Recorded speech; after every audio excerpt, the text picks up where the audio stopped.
Deep in the jungle lies a forgotten pyramid, built by the ancient Khmer Empire.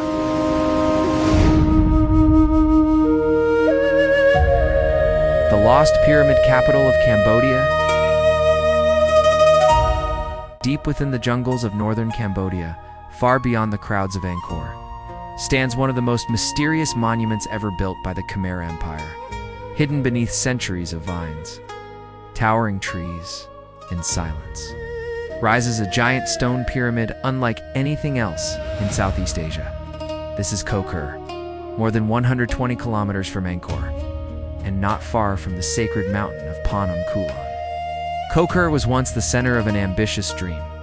For a brief moment in the 10th century, it became the capital of the Khmer Empire, the most powerful kingdom in mainland Southeast Asia. The jungle has reclaimed much of the city, but 1,000 years ago, this was a place of kings, priests, warriors, and gods. To understand Koh Ker, we must travel back to the year 928 AD. At that time, the Khmer Empire was already flourishing. Massive reservoirs, temples, and cities spread across the Cambodian plains. Yet one king, Jayavarman IV, had a different vision. Rather than ruling from the established capital near Angkor, he moved the royal court to a remote region surrounded by forests and fertile lands. Here, he began building a new capital, a city designed to rival every Khmer city before it, within only a few decades. And laborers transformed the wilderness into a vast ceremonial landscape covering more than 80 square kilometers, connected temples, reservoirs captured, water, sanctuaries rose from the earth, and at the heart of it all stood an enormous pyramid known today as Prasat Thom. Unlike the temple mountains of Angkor, this structure looked strikingly different. 7 massive tiers climbed toward the sky. Its steep stairways seemed to ascend directly into the heavens. From a distance, the pyramid resembles the great stepped monuments of Mesoamerica, though it was built entirely independently by Khmer architects. At nearly 36 meters tall, it dominated the surrounding forest. For the people of the Khmer Empire, this was more than architecture. It was a sacred mountain, a symbolic representation of Mount Meru, the mythical center of the universe in Hindu cosmology. At its summit once stood a colossal linga, a sacred symbol of the god Shiva. Ancient inscriptions suggest that this linga may have been one of the largest ever created in the Khmer world. The pyramid formed only one part of a much larger sacred city, more than 180 temples. Shrines, reservoirs, and ceremonial structures have been identified throughout the Koh Ker region. Many remain hidden beneath dense vegetation, others survive as haunting ruins scattered across the jungle floor. Among them is Prasat Thom, the Red Temple. Named for the reddish bricks used in its construction, there is Prasat Thom, where giant strangler fig trees wrap themselves around ancient towers in a scene that seems frozen in time. At Prasat Nyang Kamau, weathered sandstone carvings still hint at the artistry of Khmer sculptors. Every temple tells a different story.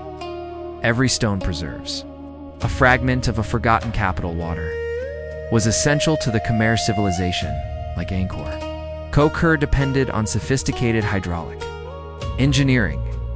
Massive reservoirs collected and stored water. During the rainy season, canals distributed it across the landscape. The system reflected a sacred belief that linked kingship, agriculture, and divine order. Not far away lies Phnom Kulan, the holy mountain where the Khmer Empire itself was born. Its waterfalls continue to flow today, feeding rivers that nourish the plains below. Among its most sacred sites is Kabul Speen, often called the River of 1,000 Lingas. Here, hundreds of lingas were carved directly into the riverbed. As water flowed over them, it became symbolically blessed before reaching the rice fields and communities downstream. For the Khmer people, water was not merely a resource, it was a divine gift, a connection between the earthly world and the realm of the gods. Koh Ker's time as a capital was surprisingly brief. After the reign of Jayavarman IV and his successor, the royal court returned to the Angkor region. Political power shifted once again.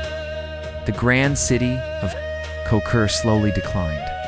Its temples remained, its reservoirs endured, but the jungle gradually closed around them for centuries.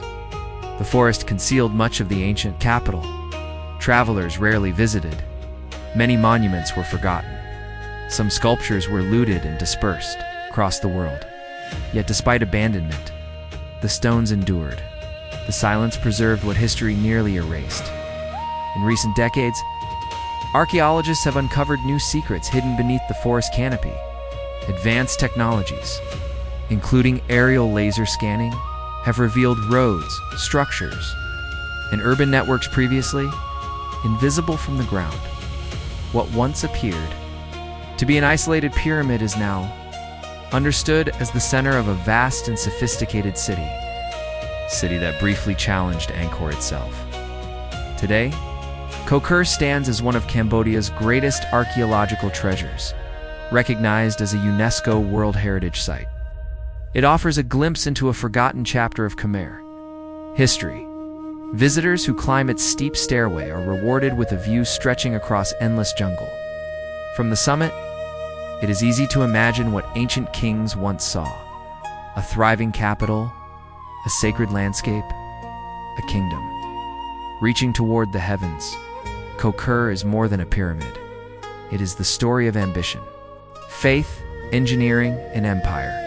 A place where stone met jungle, where kings sought immortality, and where, even after 1,000 years, the echoes of a lost civilization still rise from the forests of Cambodia.